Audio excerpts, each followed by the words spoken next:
నమస్తే welcome to 9 TV నేను ప్రియాంక.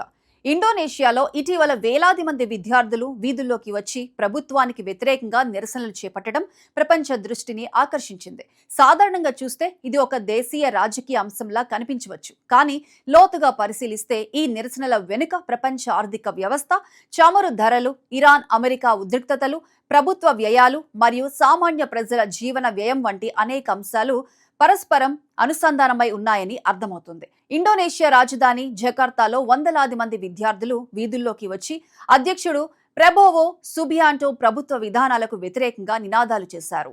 ముఖ్యంగా ప్రభుత్వ అధిక ఖర్చులు, ఇంధన ధరల పెంపు, అలాగే అధ్యక్షుడు ప్రతిష్టాత్మక ఉచిత భోజన పథకాన్ని నిలిపివేయాలని వారు డిమాండ్ చేశారు. సోషల్ మీడియాలో దివాలా దిశగా ఇండోనేషియా అనే హ్యాష్ ట్యాగ్ తో ఈ ఉద్యమం మరింత విస్తరించింది. విద్యార్థుల అభిప్రాయం ప్రకారం ప్రభుత్వం ప్రజల డబ్బును సరైన విధంగా వినియోగించడం లేదని, ఆర్థిక వ్యవస్థపై అనవసర భారం పెడుతోందని వారు ఆరోపిస్తున్నారు. ప్రబోవో ప్రభుత్వం ప్రారంభించిన ఉచిత భోజన పథకం ఎన్నికల సమయంలో ప్రధాన హామీలలో ఒకటి. దేశంలోని పేద పిల్లలకు పోషకాహారం అందించాలనే లక్ష్యంతో ఈ కార్యక్రమాన్ని ప్రారంభించారు. అయితే అమలులో అనేక సమస్యలు ఎదురయ్యాయి. కొన్ని ప్రాంతాల్లో ఆహార విషబాధ ఘటనలు చోటు చేసుకున్నాయి. మరోవైపు అవినీతి ఆరోపణలు కూడా వెలుగులోకి వచ్చాయి. దీంతో ఈ పథకం నిజంగా ప్రజలకు ఉపయోగపడుతోందా లేక ప్రభుత్వ ఖజానాపై భారంగా మారుతోందా అనే ప్రశ్నలు తలెత్తాయి. విద్యార్థులు కూడా ఇదే అంశాన్ని ప్రధానంగా ప్రస్తావిస్తున్నారు. అయితే ఈ కథలో మరింత కీలకమైన అంశం ఇంధన ధరల పెరుగుదల. ప్రభుత్వ ఆధీనంలోని పెట్రోమినా సంస్థ ఇటీవల పెట్రామాక్స్ వంటి విస్తృతంగా వినియోగించే ఇంధనాల ధరలను 30% పైగా పెంచింది. ఇది సాధారణ ప్రజలపై నేరుగా ప్రభావం చూపింది. రవాణా ఖర్చులు పెరుగుతాయి, వస్తువుల ధరలు పెరుగుతాయి, ద్రవ్యోల్బణం పెరుగుతుంది. ముఖ్యంగా మధ్యతరగతి కుటుంబాలు దీనివల్ల ఎక్కువగా నష్టపోతాయి. ఇంధన ధరలు పెరుగుతున్నాయి, జీవితం మరింత కష్టమవుతోంది అని ఒక విద్యార్థి నిరసనలో చెప్పిన మాటలు ప్రస్తుతం అక్కడి పరిస్థితిని ప్రతిబింబిస్తున్నాయి. ఇక్కడే ఇరాన్ అమెరికా ఘర్షణల ప్రభావం కనిపించడం ప్రారంభమవుతుంది. మధ్యప్రాచ్యంలో ఉద్రిక్తతలు పెరిగిన ప్రతిసారి ప్రపంచ చమురు మార్కెట్లు అస్థిరంగా మారుతాయి. ఇటీవల ఇరాన్ అమెరికా మధ్య పెరుగుతున్న సైనిక ఉద్రిక్తతలు, హర్ముజ్ జలసంధి భద్రతపై ఏర్పడిన సందేహాలు అంతర్జాతీయ మార్కెట్లో ముడి చమురు ధరలను పెంచుతున్నాయి. ప్రపంచ చమురు రవాణాలో కీలక భాగం హర్ముజ్ జలసంధి గుండా సాగుతుంది. అక్కడ ఏ చిన్న అంతరాయం వచ్చినా ప్రపంచవ్యాప్తంగా చమురు ధరలు ఎగిసిపడతాయి. చమురు ధరలు పెరిగితే ఇండోనేషియా వంటి దిగుమతులపై ఆధారపడే దేశాలకు భారీ సమస్యలు ఎదురవుతాయి. ప్రభుత్వం ఇంధన సబ్సిడీలు ఇవ్వాల్సి వస్తుంది లేదా ప్రజలపై ధరల భారాన్ని మోపాల్సి వస్తుంది. ప్రస్తుతం ఇండోనేషియా ప్రభుత్వం రెండో మార్గాన్ని ఎంచుకోవడంతో ప్రజల్లో అసంతృప్తి పెరిగింది. అందుకే విద్యార్థుల నిరసనలు కేవలం స్థానిక రాజకీయ సమస్య కాదు, అవి ప్రపంచ రాజకీయాల ప్రభావం కూడా.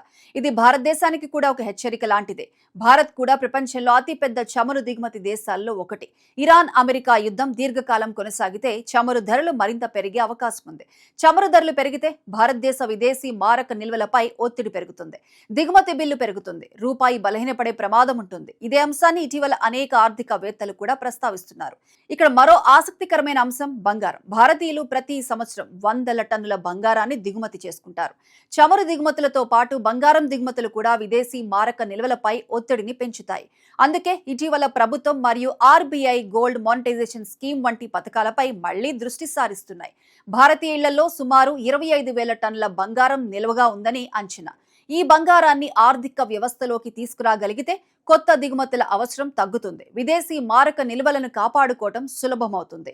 ఇండోనేషియా నిరసనలు మనకు ఒక పెద్ద పాఠం చెబుతున్నాయి. ప్రభుత్వాలు ఎంత మంచి ఉద్దేశంతో పథకాలు తీసుకొచ్చినా వాటి అమలు సరిగా లేకపోతే ప్రజల వ్యతిరేకతను ఎదుర్కోవాల్సి వస్తుంది. అలాగే ప్రపంచ రాజకీయాలు స్థానిక ఆర్థిక వ్యవస్థలపై ఎంత పెద్ద ప్రభావం చూపుతాయో కూడా ఈ సంఘటన నిరూపిస్తోంది. జకార్తాలో విద్యార్థులు రోడ్లపై నిరసనలు చేస్తుంటే ఆ నిరసనల మూలాలను వెతుకుతూ వెళ్తే అవి మధ్యప్రాచ్యంలోని యుద్ధ భూముల వరకు తీసుకువెళ్తాయి.